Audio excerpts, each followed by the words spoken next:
Всем привет! Значит, сегодня давайте закоптим сало. Закоптим сало холодным способом. То есть сало я уже посолил, ребят. Сразу скажу, что сало уже посоленное. И, кроме всего прочего, оно даже уже и просушенное. То есть не повяленное, а после просолки оно вынуто из холодильника. И, наверное, сутки оно у меня лежало в сушилке из марли. Вот, то есть оно совершенно сухое.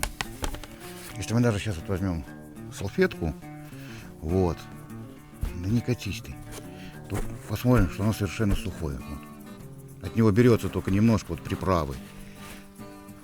Цвет, но так оно совершенно сухое. Сало я это предпочитаю для того, чтобы коптить, я его разрежу. Вот так вот. Кстати, оно засол сухим способом, то есть я его нигде не проваривал, оно совершенно было сырое. Вот это вот грудинка, как вы видите, ребрышки вынуты. Вот, потому что, ну, если с ребрышками просаливать, как вариант, конечно, такое можно, но это будет очень-очень просто безумно долго. Вот. Ну, то есть вот такое вот сальцо в разрезе будем коптить. Со шкуркой, все как положено. По поводу вот этой вот всей посыпки. Ребят, кто-то рекомендует стряхнуть, кто-то не рекомендует. Вообще красавчик, а? Кто-то не рекомендует. В принципе, сало уже просолилось. Я, конечно, вымывать идеально его не буду вот так вот, но возьму вот обух ножа и просто лишнее обскребу. Вот. Оно просто больше здесь совершенно не нужно. Ну, совершенно оно здесь не нужно. Просто понимаете, в чем дело? Сало, когда будет... Понятно, что у мяса есть там у сала своя влажность какая-то, но сейчас, когда оно будет дальше подсыхать, точнее, когда оно будет коптиться, оно будет еще сильнее подсыхать, вялиться будет как бы. Так как коптить мы будем где-то 2 суток, ориентировочно. Вот. И, естественно, в момент копчения все это будет падать в коптильню, и эти места останутся пустые. Также для чего нужно сало просушивать? Его нужно просушивать для того, чтобы... Или вот протирать, ну и протирать лучше тоже. Для того, чтобы не осталась влага, потому что все места, где есть влага, дым не возьмется. Вот. Просто не возьмется дым. Значит, травы свой вкус нам отдали, больше они нам не нужны ни к чему. Значит, как я обвязываю сало? Берем кусочек сала, берем обыкновенный шпагат, хотя, в принципе, мы коптить будем холодным способом, и, естественно, никакого плавления у веревки не будет, так что никаких проблем в этом нету. Можно взять совершенно любой. Ребят, так захотелось прямо съесть кусочек сала. Вы напишите вот в комментариях, если вы хотите, чтобы я сделал видео, как засаливать вот такое настоящее белорусское сало. Вот, напишите, я сделаю рецепт. Берем веревочку.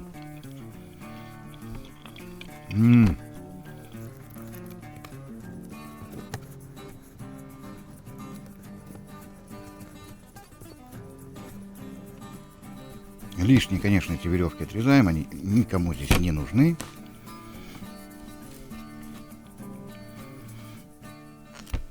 Вот. И сало наше будет вот так вот висеть, вот, подвешенное. Ребят, значит, дымогенератор вот такой вот конструкции. Маркел на 2,5 литра. Сейчас изменю ракурс камеры, более подробно расскажу. Кстати, все прислано из Пивовар 63. Кстати, даже вот кепочка подарочная. Вот. И сразу скажу, холодное копчение коптится вот над щепе вот такой вот фракции. Вот, ладно, сейчас буду показывать все более близко. Значит, и вот это, это короб. Короб, в котором будет коптиться. То есть он занимает, как вы видите, вот всего лишь столько места, и то я здесь его все части совсем неаккуратно сложил. Если его аккуратно сложить одну в одну, то может занять вообще чуть ли не половину вот этой высоты. Вот, то есть нам не нужно иметь под короб для копчения целый отдельный какой-то сарай или целую полку в сарае, чтобы куда-то это положить. В принципе, мы вот это вот можем даже... Кстати, это камера для дымогенератора Bravo Box. Эту камеру даже мы можем брать с собой куда-то, ну, камеру, дымогенератор куда-то на рыбалку, вот, и элементарно в ней коптить. Можно взять этот дымогенератор, можно взять пассивный дымогенератор. Значит, быстренько по параметрам. Сталька, оцинковка 0,8 мм. Ребят, то, что эта оцинковка, не надо, чтобы никого бомбило. По какой причине? Оцинковка вредна только при нагреве. Это холодное копчение. Здесь вообще речь не идет ни о каком нагреве. Так что она настолько же вредна, насколько подоконник у вас за окном. Вот. Значит, собирается. Положили дно вот так вот. Вот. Потом у нас есть вот такая вот часть с крышкой. Ну, то есть с передней дверцей на петле. Мы, скажем, ставим вот так вот таким образом, да? И здесь снизу есть два винта, которые мы вкручиваем. Сразу же вставляем их и вкручиваем. Где вы будете крутить барашек? Снаружи, изнутри. Это вообще не важно. Совершенно не важно. Ну вот. И не прикручиваем, просто наживляем. Ну, то есть здесь везде по периметру винты. Быстро скручиваем их. Собирается все за какие-то действительно считанные минуты, там, за, ну, не знаю, может быть, там 3-5 минут. Сейчас берем, это у нас получается задняя стенка.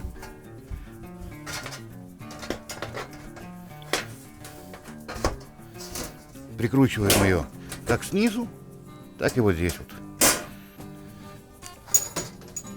Берем еще одну стенку.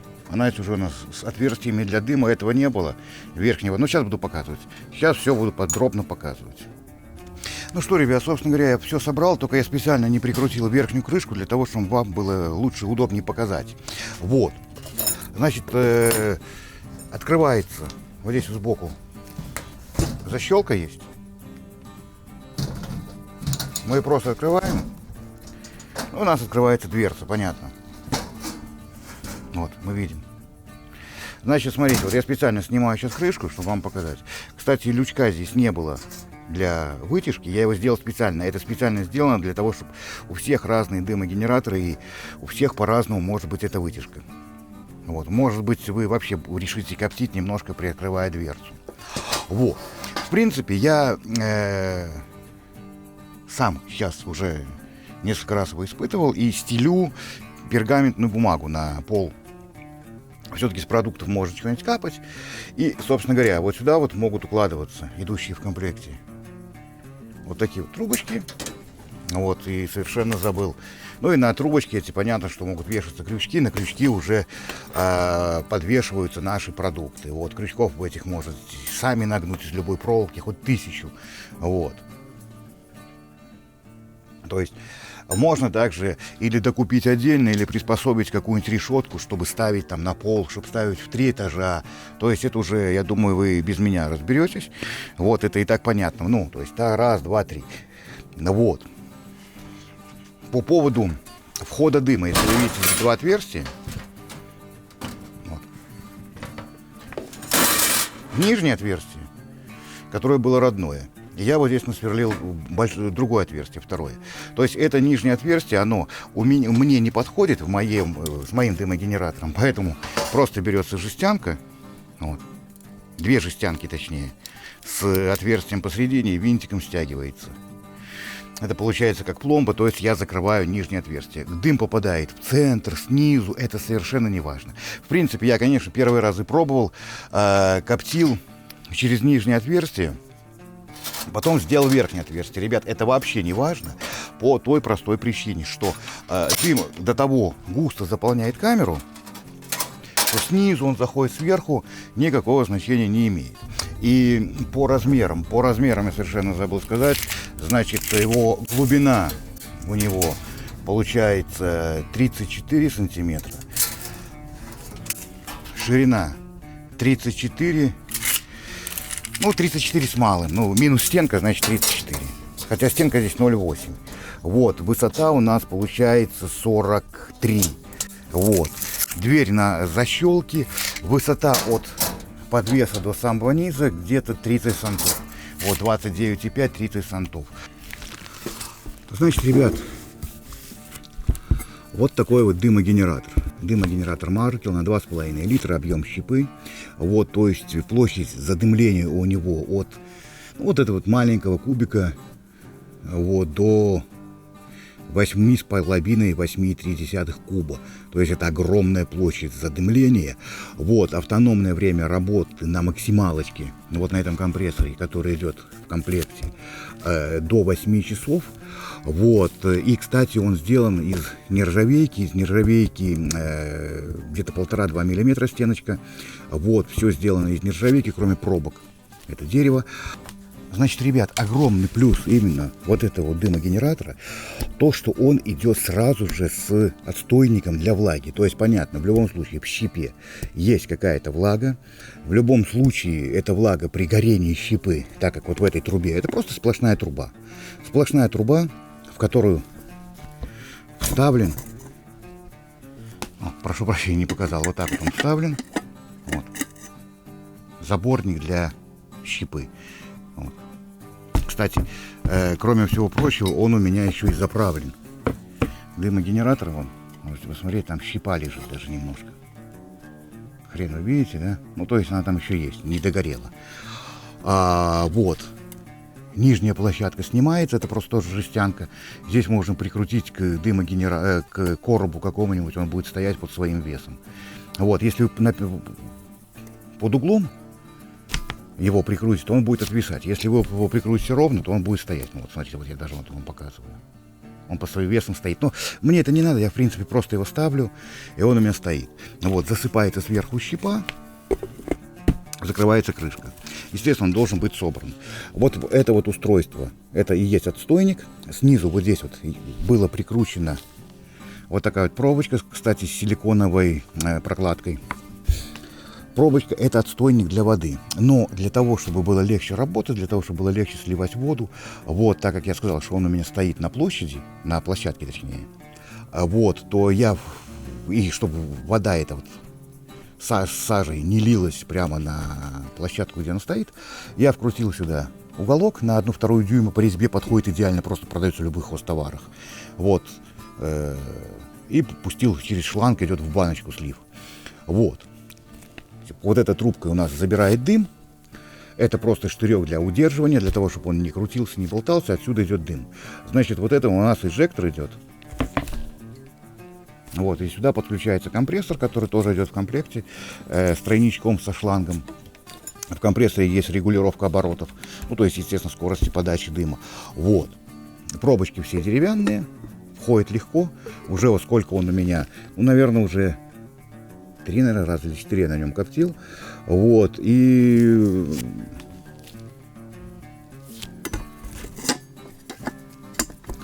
никаких с ним проблем нету. Все, ничего не застревает, потому что я тоже перед тем, как взять этот компрессор, рассмотрел кучу обзоров. Вот. Конечно, все это пачкается. Все это, ребят, пачкается, и все это сажа надо, ну, от сажи надо мыть, ну, или где-то на улице его хранить, там, на даче, как я, в принципе, на даче храню. Значит, подключается как? Компрессор, просто насыпается щепа, компрессор подключается к этому пипсику, и все. Вот через вот эту вот дырочку, турбозажигалкой, которая тоже идет в комплекте, где-то лежит, не вижу.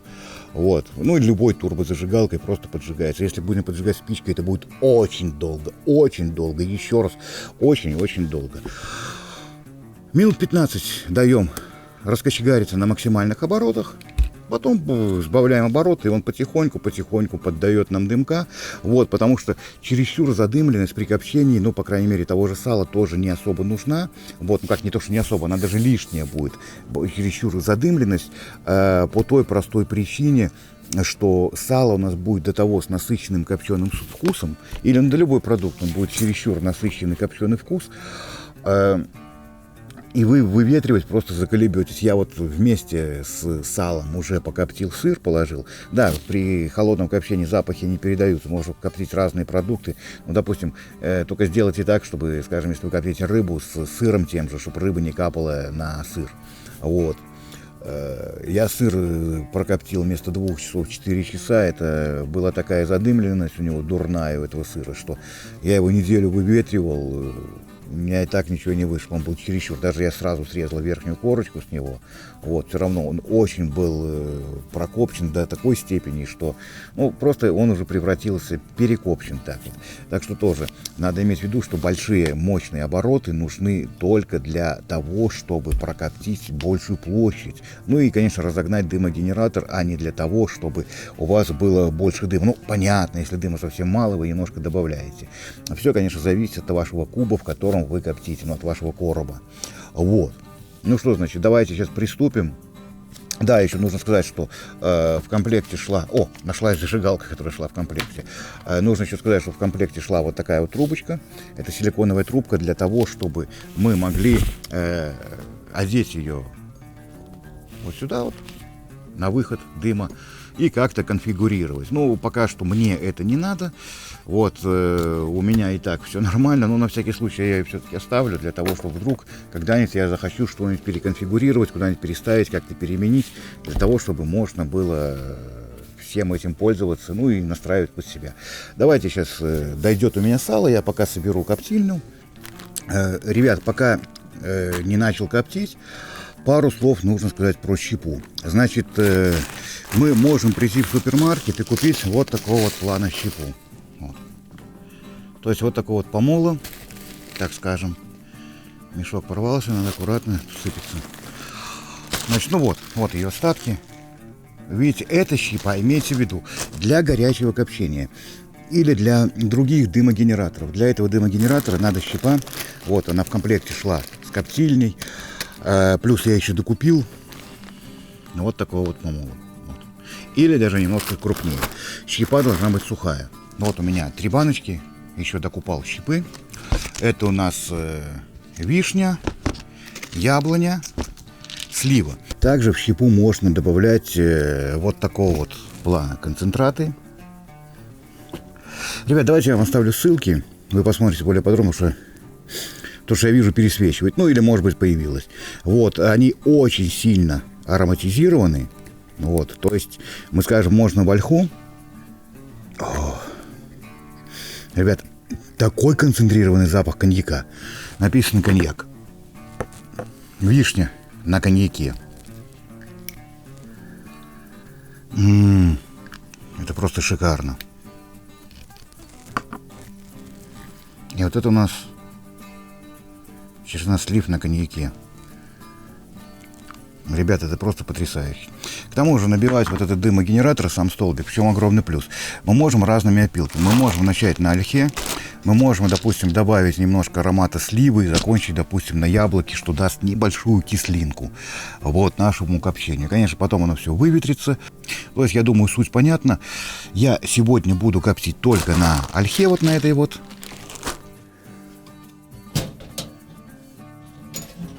Сало вывешено.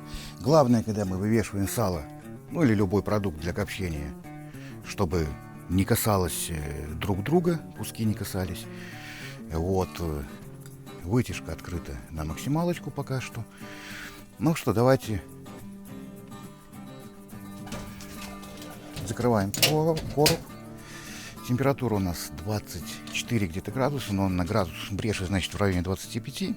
Ну, главное, чтобы не больше 35, по-моему. Хотя кто-то говорит, что нормально коптится и до 40 градусов. Я не знаю. Вот. Значит, вот висит мой насос.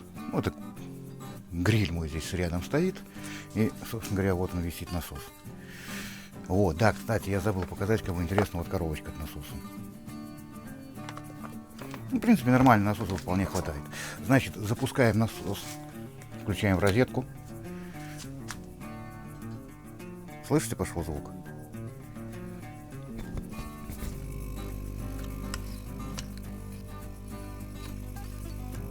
Ставим на максималочку. Зажигалку я, как обычно, свою потерял, поэтому будем поджигать обыкновенной турбинной.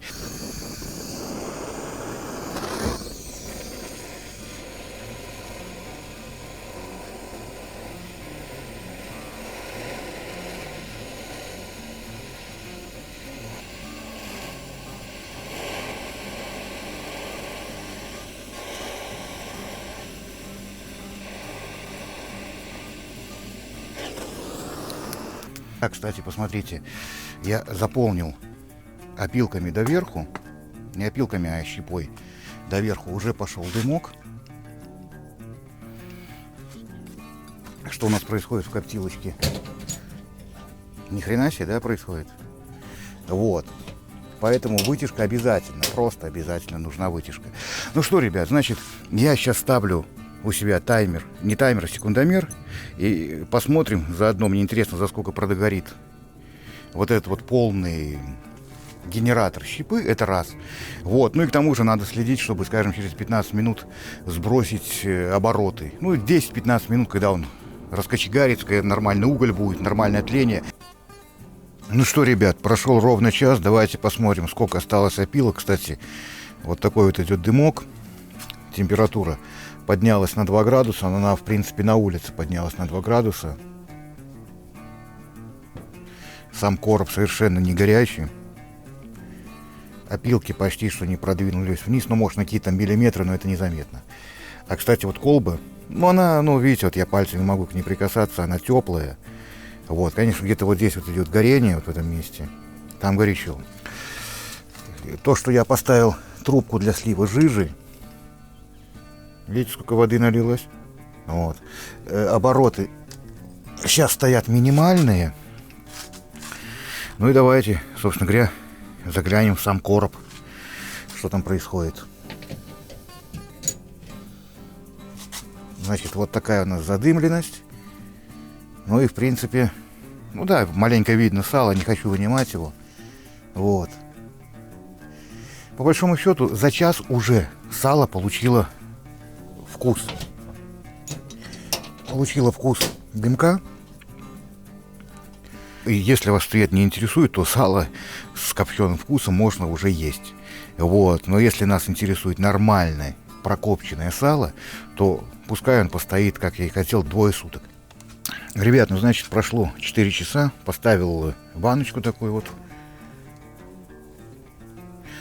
По какой причине? Поднялся у нас сильный ветер, задувало, и когда задувал ветер боковой, вы понимаете, что у меня есть вот перегорожено тентом, чтобы ветер не дул, но уже некуда поставить, вот, получилось на краю стоит, хотя это все времянка, ну ладно.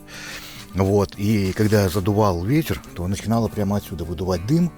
Вот, выходило, ну, пришлось вот всего лишь баночку поставил, обрезанную. Все стало классно. Значит, за 4 часа выгорело вот столько опилок. То есть вы помните, что до верха было. Вот. Ну, явно здесь не на 8, здесь часов на 12 эта банка. Ну, собственно, горит все как положено. По температуре. Температура не меняется. Ну и, собственно говоря, вот такая задымленность. Вот такая получается задымленность. И видите, сало уже такого желтенького цвета становится. Вот. Прошло 6 часов. Вот, опилки я не подсыпал, кстати, по температуре у нас 20 градусов. Вот так вот дымит. Вот. Ну, баночка просто стоит, понятно. Вот. Значит, по опилкам. Ну, немножко больше половины. Немножко больше половины. Вот. Водички натекло. Вот сколько. И да, все время на минимальном крутит. Сальцо у нас выглядит вот так вот уже. Вот. Ну, класс, класс. Ну, думаю, завтра утром уже еще раз включусь. Значит, ребята, вот что я хотел вам показать. Значит, прошло у нас сейчас, даже по таймеру смотрим, 8 часов 11 минут 15 секунд. Вот. Видите, сколько осталось щепы, то есть осталось где-то вот так вот щепы. Ну, сколько это, если вот всей высоты. Ну, то, что треть осталось, так это точно. То есть то, что я и говорил, что я сейчас закрою, чтобы тяга была, то я открыл. Вот. Все дымит, как положено. Вот, 20 градусов у нас. То есть, как я и говорил, что, наверное, это на максимальной тяге. Вот, то есть на максимальной мощности. Вот, 8 часов. А здесь явно на этом поработает. Но если уже вот на 8 часов 2/3, то еще 4 часа должно проработать. Но в любом случае я сейчас уже досыплю до верха дымогенератор, чтобы он всю ночь у меня тарахтел. Ребят, всем доброго утра. 9 часов. Коптилка потухла во сколько хрен его знает. Я в 6 часов приходил, проверял ее, и она работала. То есть сейчас написано, что прошло 19 часов 33 минуты. Ну, то есть минус 3 часа, значит 16 часов 33 минуты прошло. Так и будем считать. Значит, ну, так как она остановилась, давайте, конечно, глянем, что внутри у нас.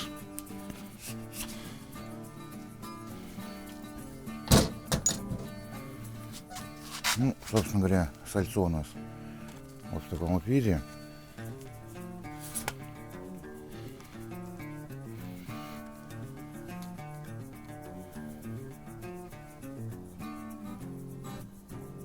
Хотя, ребят, я вам скажу, маленько дым отсюда еще выходит. Так что ладно, коптилочку мы закрываем. А нет, она, ребят, она теплая. Я вам скажу, что она теплая. Такое иногда бывает. Я смотрел у многих людей, как коптить. У меня, конечно, такое впервые. Но люди показывали, что, в принципе, да, такое бывает, что коптильня тухнет. Вот.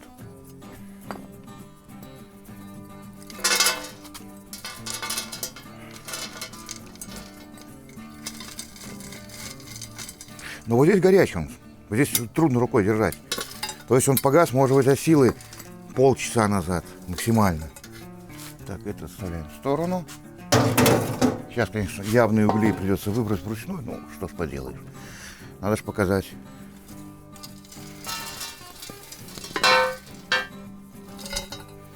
Ребят, он не погас. Он не знаю, что случилось, но даже вот я вижу, еще искорки идут. Там еще искорки есть, и поэтому он маленько томился.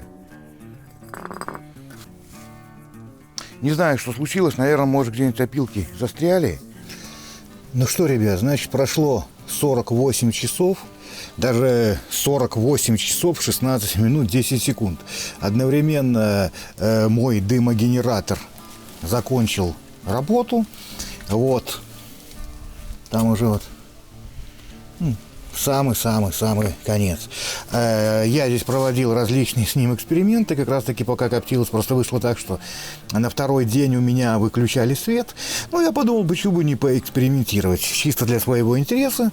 Ну, собственно говоря, если вам будет интересно, напишите в комментах, так же, как про рецепт засолки сала. Я также запишу видео про эксперименты с дымогенератором. Значит, ну что, вынимаем сало, пробуем. Значит, вот такое вот получилось сальцо. Вот.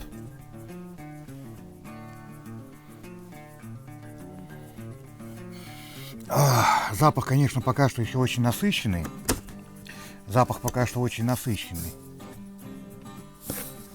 Я сало это буду вешать на выветривание, но я хочу кусочек попробовать. И, конечно же, так как все-таки сало должно еще выветриваться, корочки лучше не обрезать. Вот давайте вот здесь вот в середине сделаем такую зарезку.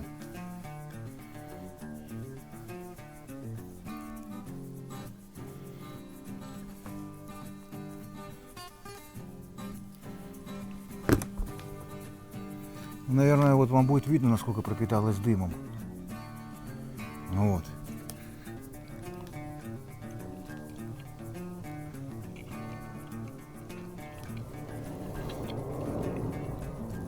Ну, ребята, это супер сало.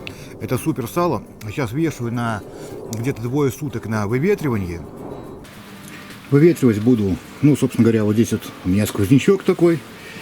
Значит, просто накидываем марлю.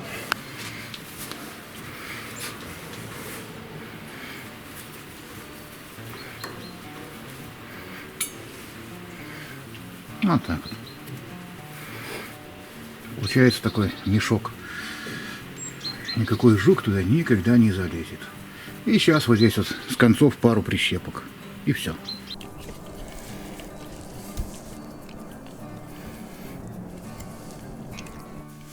Ребят, ну что значит? Вот такое вот вышло сало. Вот. Цвет, аромат. Просто фантастика.